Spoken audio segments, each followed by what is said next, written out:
Hello again. Thank you very much for joining me here on Movie Ninja. Tonight, I'm going to be talking about the new Willow series that is currently showing on Disney Plus.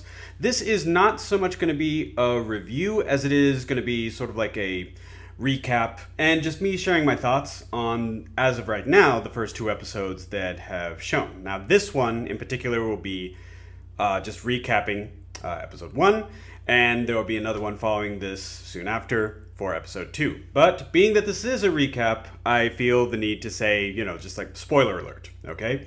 So I'm going to be going over the events and just kind of afterwards just sharing my thoughts a little bit like on it. So in this show, it opens up with the kingdom of Tirasleen, now overseen by the now Queen Sorsha. And we get a picture of about, I would say 18, 19 years after the original film. So things have been going somewhat smoothly, all right? We have this villainous sort of like character that is not on screen as of yet. She's referred to only in name as the Crone. So this is the new big bad. But episode 1 primarily focuses on an attack from her minions called the Gales. So we start out, it's Tirasleen. We have just the general sort of like overview as to the status of the kingdom. Tirasleen is about to enter into a type of, marriage, like treaty by marriage of the, I'm assuming eldest, like I believe. Well, okay, so they haven't been particularly, like, descriptive as far as, like... No. Okay, I believe they have said, like, twins. Like, okay, so the daughter, Kit Thanatalos, which, hey, it turns out Sorsha's last name is Thanatalos. Or Madmartigan. I don't know the naming traditions of this world, so whatevs. Anyways, so she is about to marry the prince of the neighboring kingdom of Gelador. So that's on the horizon. We meet our characters Kit, her brother Eric, Eric's love interest, a young woman that he right now is only referring to as Dove. We have Sorsha, of course, and we meet the Prince of Gelador. And during the night, there's an attack. There's an attack on the castle by the Crone's 4 minions, who are these incredible. I right now, I think like as far as I'm most impressed by like the villains that they have like right here. They do not have like on screen names. I know that one of the characters they snuck in to the castle by means of like a cloak of mist, and the character that did that is referred to as the Lich in credits. But they attack the castle, they capture Eric, and so our primary cast is sent after, the 4 Gales to retrieve Eric, to rescue Eric. So I mean, but they have the bare bones of a party as it is like right now. Because the people that are on the party are his sister Kit, one like a knight in training, Jade, one of the I guess senior officers of the they refer to it the Pacalcade. I want to say Palisade, but the man said Pacalcade.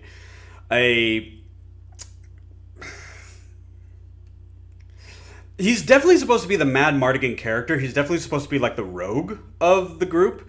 But like, I don't know what to call Borman exactly. Like the Queen commissions Borman to be their guide, but I'm not entirely sure exactly like how to categorize him personally myself. But they send and the Prince of Gelador. So they send a very small party after Eric, and the Queen also mentions because of the magical difficulties that they will soon face, they need to find Willow, Willow Ufgood, a Nelwyn sorcerer that will undoubtedly be of much use to them. So that's the episode in a nutshell. Okay, so the characters, as of right now, the general impression that I have of this series for what it is right now is very YA fiction, young adult fiction. And to be fair, okay, because this is something that I learned like while going over some of the interviews that Warwick Davis did, like during the, during the sort of like advertising tour that that the show has, is that I was unaware of this. Warwick Davis was 17 years old. He was 17 when he did the first film. So, like, in a way, it kind of, like, follows that tradition of a young... Like, it definitely has the Campbellian, the Joseph Campbell sort of, like, formula, like, the monomyth, in a way, like, for Willow.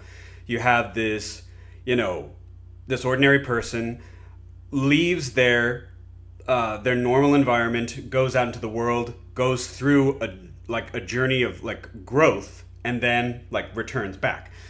This one is not as Campbellian, like the formula, like right off the bat. So we start off, and okay, like get something nice to drink, like rest the spell, all right, because this is gonna take a little bit. I don't feel like I can adequately sort of like summarize this in like 2 minutes or something. So we start out in Tirsley, and like I said in the beginning, things seem to be going fairly smoothly for all things considered. The Kingdom of Tirsley is about to enter into a kind of treaty via marriage. Kit, the Queen's daughter Kit, is going to be married off to the Prince of Gelador, and we don't like...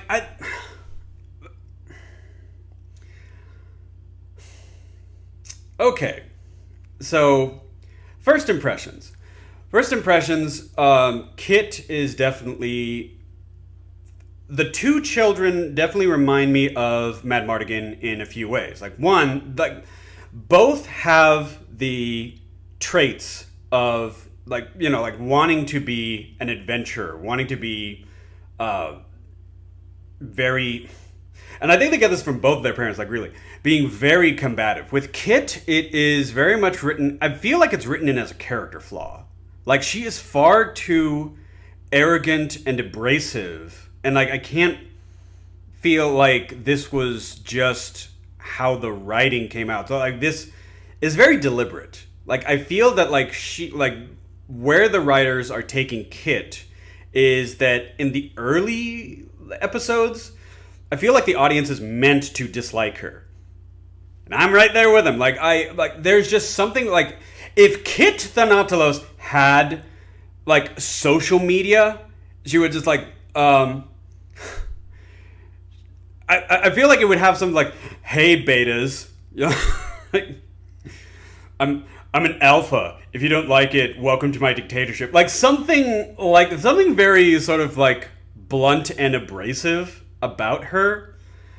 And I think part of that general attitude comes from just overarching friction that she has with her mother. It's very, like, obvious from the get-go that Kit and Sorsha, they tend to, like, they tend to lock horns. And so I'm wondering is, like right now, I want to write her off as a spoiled princess. Like, spoiled in, like, just, like, a very distasteful way. Like, she's a brat, And we see that in the early scenes, like, we see her with Jade, and we kind of get the feeling that, how should I put this? She's interested in Jade, but I'm not entirely sure how much Jade returns those feelings. And when I say that, I'm really just primarily focused on their power dynamic. So when we first see them, they are sparring on the side of a cliff. So, like, not the best area for, like, sparring. But okay, so cinematic wise, like with the drone shot that they have, like, yeah, it looks pretty cool. It dangerous as hell, especially, like, with one of the royal heads possibly, like, falling off this, like, ledge to her death or something. But I I have the feeling as of like right now that because Jade has established she has goals. She has goals and she has wants of her own. And I feel like she always knew that like nothing could ever progress between herself and Kit, mostly because Jade has a character of steadfast devotion. So I mean like she has a character of service that she wants to put forth towards the kingdom of Tiras Leen and eventually the future Empress Alora Dannon. But like when you take the power dynamic, okay? So this is not someone who is an older mentor or a tutor like Jade right here. This is someone who is like a couple like you know like she yes she's trained to be a knight but she's a couple rungs below royalty, right? I think Jade has it in her head that her feelings for her and her relationship with Jade is far more solid because I think Jade is just I mean and this is really this is bad, but especially because there's like a scene later on where it's kind of like clear that Kit is much more forward with Jade than maybe Jade is even like comfortable with. Like she's sparring with Jade. I'm ADD, y'all, so like the thoughts come like fast and like the sort of like random. So just like please bear with me. So she's sparring with her. And the thing is, like I said, she's a couple like you know like Jade understands that she's a couple rungs below royalty. She can't actually go full force. No, come on. Like, okay, you're the princess. So if I dislocate your shoulder, if I wound you, if I give you a scar, yeah, I wonder what's gonna happen to me. Like, you know, like if I'm speaking as like Jade, right? So the power dynamic is like Kit is very oblivious to this to this aspect. We understand like at the very beginning, like, okay, so they have like a friendship. I think Kit has an expectation of a greater romance of sorts, but Jade, I don't think Jade has that, especially from like what we see in parts of episode 1 and episode 2. So like to where she is kind of just constantly on edge with Kit. But she's just so obnoxiously like arrogant. Like it never factors into her mind that, you know, that Jade might have like kitty gloves or might find it at the very least awkward to reject, you know, her advances because she's royalty. So I mean like, you know, this could come with a number this relationship dynamic, you know, and I say dynamic because I think it's fairly one-sided. Kit has her wants and she just kind of assumes that everybody is on board. And if you're not on board, then Kit just automatically thinks you're the enemy. Which is like something, she is just so blatantly arrogant and obnoxious that I think she's the character. I know that people tend to conflate these things. I'm not talking about Ruby Cruz, the actor. I'm talking about Kit, the character. But I think she is purposely written as of right now to be generally unlikable. She makes this big scene at the feast for their wedding announcement, and she goes out of her way to humiliate her fiance. And her fiance is not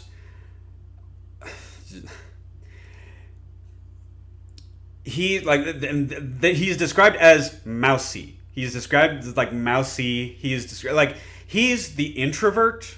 You know, he's very sort of like wallflowerish. He's very, you know, he's very off to the side. He's very kind of reclusive. You know, he doesn't have that sort of like typical fantasy, like dude bro sort of like fantasy prince sort of like vibe to him.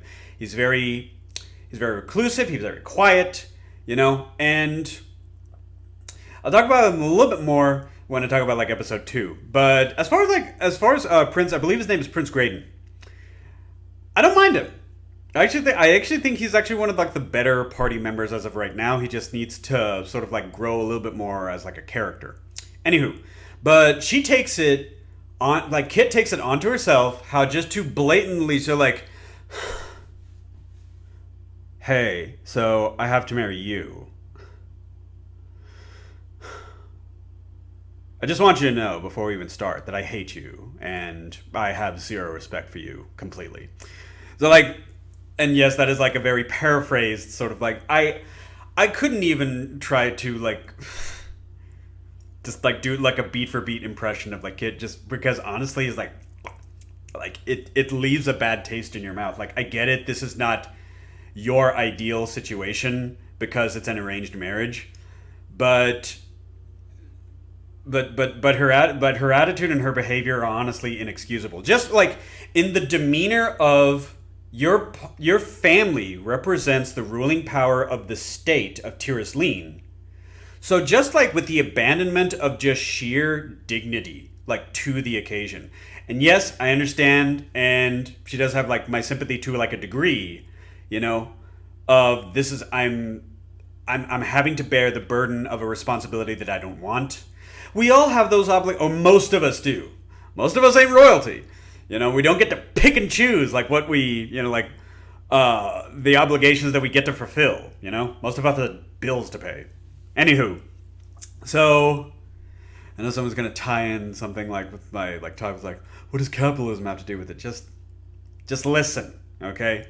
She just acts very brazenly, and it's just very, just like I said, I feel like she's designed to be disliked by the audience for like right now.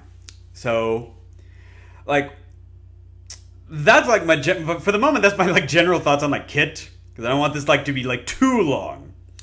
But as I mentioned before, so the four Gales, they attack the palace. They kidnap Eric. Hey, let's talk about Eric. Eric, like, he's for the traits that both of the children have. Kit definitely, she wants to be an adventurer. She wants to be, you know, an explorer. You know, that type of like personality. I'm fairly certain like Eric is just like very comfortable running game in Tiris Lean. What do you mean by that, Movie Ninja? Like, without being coy about it, he's a womanizer. Like, everybody knows this. Like, the first scene that we have with him, he's in a field with another character who works, Dove, who works in the kitchen. Like, she's a scullery maid, or she's like she's a kitchen maid, you know? And he's in the field with her, you know? They're enjoying themselves up until like one of the senior staff sergeants, like, hey, your mother expects you to be at like dinner in time for like, you know, your sister's wedding feast. And, you know, like, oh, sorry, I'm so sorry to interrupt this scene that I have seen countless times. You know, like, no one is coy about this. And I was like, okay, the guy's got some notches on his belt. He has some notches undoubtedly on his headboard, the royal headboard. Everybody, like, okay, and he is someone, like, he's telling this girl, like, he doesn't even know her name. He nicknamed her Dove, just as a nickname of convenience. And, you know, it's like, hey, but let me tell you, baby, you're the one, all right? Like, you can make me an honest man. I could change for you. And I think most of us in the audience are like, okay, is she gonna fall for this? And she does, like, very much so. That night, she has, you know, like, she has the pleasure of seeing him try to also run game on these two women that are like from like different royal houses, and he claims that he is like an alpha that does like an alpha chad that does everything on his own. He's the best swordsman in the kingdom. Like, well, maybe not the best, maybe the second best. He takes credit for the wine. Like, part of me wants to think like, okay, this is just a playful dalliance. But then I realized that, like, no, like, once he sees that, like, he's being sort of, like, eyeballed by, like, Dove at the dinner, it's like, oh, okay. She might have figured me out. Okay, fine. And he's like, it's one of those awkward sort of like moments that you have with him. Like, not much to go on for like Eric as of this moment in time. He's just like, Kit is a spoiled princess, he's a spoiled prince, and he's a tomcat, and that's pretty much it. I think I'm just gonna theorize something right now. I think that they kidnapped Eric to get to one of three other possible characters. Either to get at his sister, or, Alora Dannon. Alora Dannon, her identity is kept a secret up until episode 1.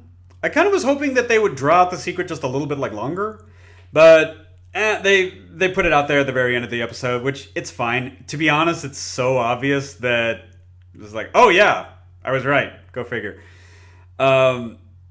So to either get Kit, Alora Dannon, or because the evil powers that are involved here know that at some point Willow is going to become involved. So possibly they are using a sheep to capture a lion. Who the lion specifically is, I'm not entirely sure at this point. So we have the formation of a party. So we have Kit, we have one of the senior officers, we have Prince Graydon, we have Borman. Now Borman, in episode 1, we know that he was some kind of associate to Mad Mardigan. And I'll talk about more in my recap of episode 2. But he is a criminal his incentive is a possible, all of his crimes will be absolved if he acts as a guide on this quest. So, yeah. And then we have, I apologize, we have Kit, the prince, senior, let me see, Borman. There's one more. Oh my goodness. They sent an extremely small party. So this is the prince. The prince is abducted. His life is possibly in danger. And one of the big things that I left with at the beginning of episode 1 is, that's it? That's all the guys. That's oh, Jade. Jeez. And she's one of the characters I like. Jeez, I feel bad for like for some reason that momentarily escaped my mind. But this is the prince. So, okay, you're about to marry off one of your children. I mean, I'm assuming that you would also want the prince as a political figure of equal weight, but the party is just 5 people at the very outset. That is something that I had to say to myself, maybe Saoirse don't like her son. Maybe she is just tired of, how do I put this? Cleaning up his messes. In terms of royalty, y'all. I don't because once again, these kids. I know a lot of people are sort of writing this off as it's too light and sort of casual. But that being said, the level of privilege of these of the 2 Thanatalos children, I think is actually pretty on the nose for what actual royals would be like. Anybody who doubts that, look up the actual story of Charles and Diana. That poor woman. I'm not even joking about that. I'm not even joking. If you look up her story, it's tragic. That's just because Charles is kind of Charles was and is the man that most of the British public is coming to know now. So, anywho. But yeah. Okay, the prince has been abducted. We'll send 5 people to rescue him. No more? A dozen of your finest knights, Queen Saoirse? Maybe 2 dozen? No, 5 has to be enough. I'm not entirely sure why. I'm not entirely sure why the queen would just be fine and dandy with just such a small party. And then, okay, let's be meta, Movie Ninja. It was like, okay, so they wanted to keep the focus on the primary party members at the very outset of the season. Like, I understand, but I thought to myself, especially since the episode is called, like, The Gales, we already have it established early on in the episode how big of a threat they are. Have this, the royal rescue party, this entourage of 20, 30, however many, like, they're attacked by the Gales, and then our primary cast are the survivors. At least so you can give the illusion that, like, oh, okay, this is a very important quest that I'm sending these people on. Not only that, but also you're sending, and I realized that Kit, one of the things her character does have going for her, or at least what she is led to believe, because like I said, I think Jade is just had the kitty gloves on for most of their interactions. She just doesn't realize it. But it's like, okay, so she is a fairly talented fighter. We can fairly, like, easily extract that between the two children, Kit is the better sword fighter. It's like, okay, so, like, sword fighter, the Prince of Gelador he's scholarly. Like, you definitely get, like, an academic feel from him, but, like, like, I feel like they're also kind of, like, throwing away that prince as well. And so, like, you have these members of royal households that are not sent with any type of security, like, whatsoever. So, like, I'm gonna be that did seem odd to me. That seemed weird. So right up to the end, they finally get to the Nelwyn village that we know from the very first, like, film, and we have Willow. And Willow gives us, the identity of Allura Dannon. So, like, the bigger takeaways are, like, so the big takeaways are we have a brief understanding of who our primary cast is, for the time being. And, like, what are the stakes involved? We know that the crone is the new big bad. We have the inciting action for our quest, which is the abduction of Prince Eric.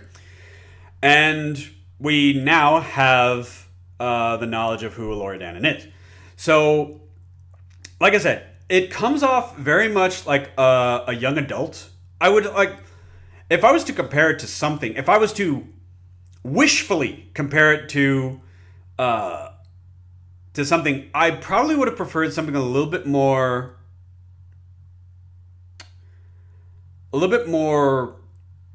Shadow and Bone. Okay? And then anybody who saw the Shadow and Bone series on, like, Netflix, they know what I'm talking about. It's a wonderful sort of, like, steampunkish sort of 19th century sci-fi fantasy. One of the best on Netflix. But anyways, can't talk about that. I would like for it to just be a little bit more like, the tone just be a little bit, like, more serious. It felt very, like, young adult for, like, the outset. My favorite characters right now are Jade, Borman, the Prince, and Willow. Most of the other characters are actually kind of, at least for the moment, like, they're kind of forgettable. But I left episode 1 glad, like, hey, because finally, at the very end of the episode, we got Willow. So at least we have that going for us, okay? So, yeah, and with Willow will come the explanation of, the stakes that are involved with fighting the crone. But I'll leave it at that for right now. So, coming up next will be my recap and some of my thoughts on episode 2. So, thank you very much for joining me here on Movie Ninja, and I hope you have a good rest of your day.